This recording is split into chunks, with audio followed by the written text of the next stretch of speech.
Hey, what's happening, guys? Dan Darrow here with another Options and Play video update.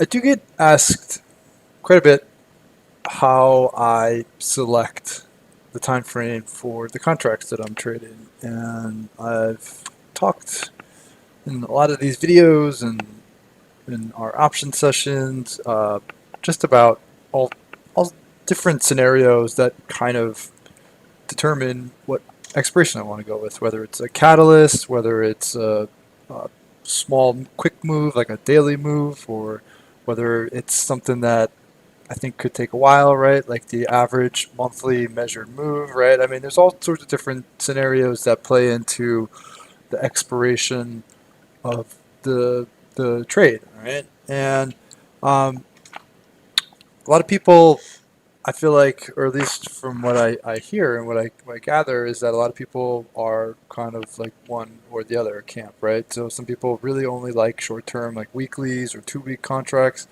and then some people really like the longer term contracts, so like several weeks to several months. And what I find and what I feel like I normally encounter myself doing on a lot of swing trades is kind of a blend of both. All right, and AYX is a recent example of I'll kind of like walk through what I am looking at, or what I was looking at that got me involved initially, and now what I'm looking at going forward. Right.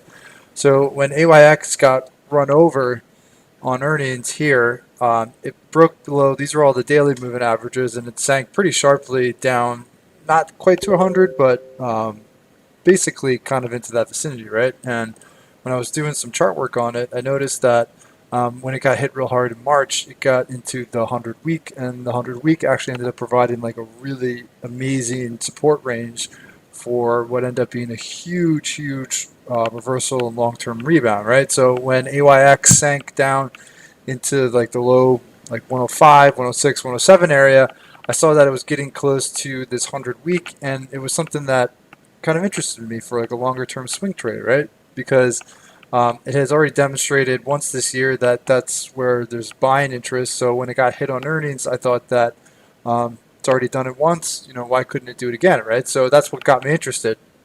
In terms of time frame, I knew that I might not have been at the exact low of the move. Like you can obviously see when it was trading even down to like 106, 107, it wasn't quite at it yet. So I wanted to be involved, but I also was willing to admit that it might not have been the low of that move, and it could keep going further, right? So I knew that it could take some time, and based off of the average trading range, the average monthly trading range on AYX, I figured 3 months was basically the time frame I needed for this trade, right? And what I was looking for was a 50% retracement back into the earnings gap. So basically like 140, mid 140. So 50% retracement of this drop.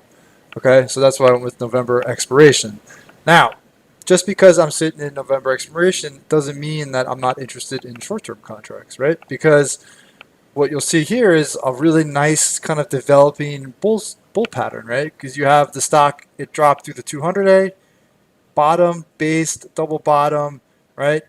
Now it's setting up a quick little bull flag above the 20-day, above the 8 EMA, right? And if it can trigger above the 200-day, which is the orange line you see here, then it could have a really nice quick move into that gap, right? So yes, I got into November options for a longer term swing trade, but if it breaks above the 200-day, this could be like a really nice short term trade too. So I might look at like shorter term options, so like something like September 18th in that range when it starts to break above the 200-day, because that's like a near term development on what's probably like a longer term swing trade for me, right? So I can still sit November options, right? But I can also look at short term options because it's a short-term pattern, right? So kind of like a cash flow type scenario on a longer-term swing trade.